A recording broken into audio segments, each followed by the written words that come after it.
नमस्कार दोस्तों आज की इस वीडियो में हम आपके लिए हनुमान जी के चमत्कार की एक सच्ची घटना लेकर आए हैं, जिसे सुनने के बाद हनुमान जी के प्रति आपकी भक्ति और भी बढ़ जाएगी।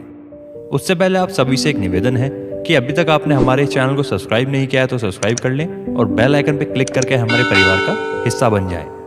एक समय की बात है, एक मंदिर में एक साधु महाराज रोज रामायण कथा सुनाते थे। कथा को सुनने के लिए वहां बहुत सारे लोग आते और कथा सुनकर जाते। कथा का आरंभ होने से पहले साधु महाराज का एक नियम था।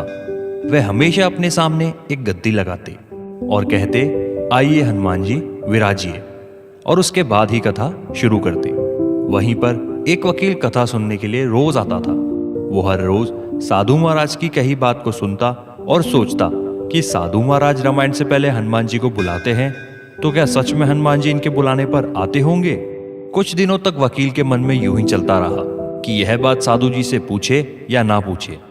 एक दिन सही समय देखकर वकील ने साधु महाराज से पूछ ही लिया कि महाराज, आप हनुमान जी को रोज बुलाते हैं और गद्दी पर बैठने के लिए आग्रह करते हैं, तो क्या वह सचमुच आते हैं। उसके बाद साधु ने कहा, हाँ, जब राम कथा होती है तो हनुमान जी आते हैं और राम कथा सुनने के बाद ही यहाँ से जाते हैं।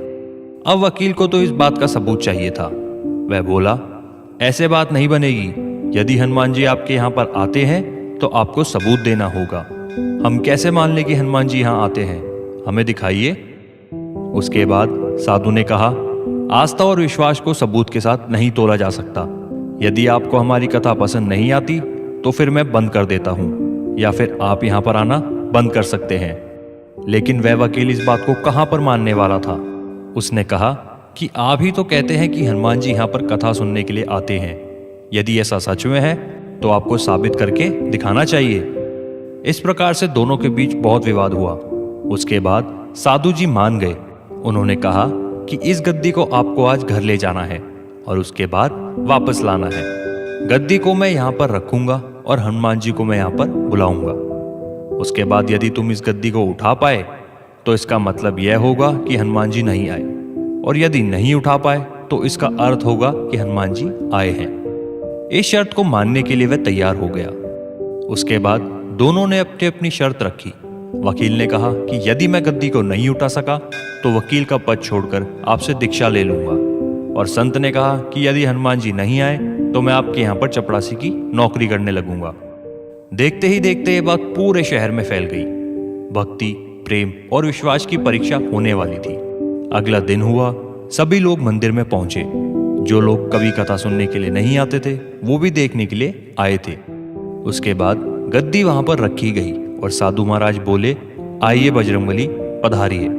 उसके बाद साधु जी मन ही मन में बोले, हनुमान जी, आज आस्था का प्रश्न है, आप रक्षा करें। उसके बाद वकील को बुलाया गया।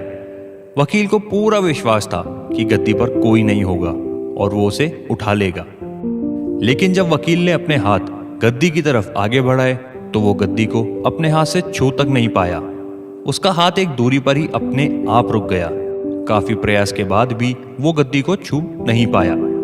गद्दी को उठाने की बात तो बहुत दूर की थी। अपने भक्त की पुकार पर साक्षात हनुमान जी आ चुके थे और उस गद्दी पर बैठ चुके थे, जिससे वकील उस गद्दी को हिला तक नहीं पाया। यह दृश्य वहां के सभी लोग देख रहे थे। किसी को भी अपनी आंखों पर विश्वास नहीं हो रहा था। वकील शर्त हार चुका था। उसके बाद वकील साधु के पैरों में पड़ गया और बोला, सचमुच आपकी भक्ति सच्ची है। दोस्तों, श्रद्धा और भक्ति से जब भी हम भगवान की आराधना करते हैं तो भगवान भी हमारी पुकार अवश्य सुनते हैं, जिस प्रकार से साधु महाराज की पुकार हनुमान जी ने सुनी। तो दोस्तों, यही थी हमारी आज की वीडियो। हम आशा करते हैं कि आपको ये वीडियो अच्छी लगी हो। अगर आपको ये वीडियो अच्छी लगी तो हमारे चैनल को सब्सक्राइब करें और वीडियो को लाइक करना ना भूलें। धन्यवाद। जय बजरंगबली।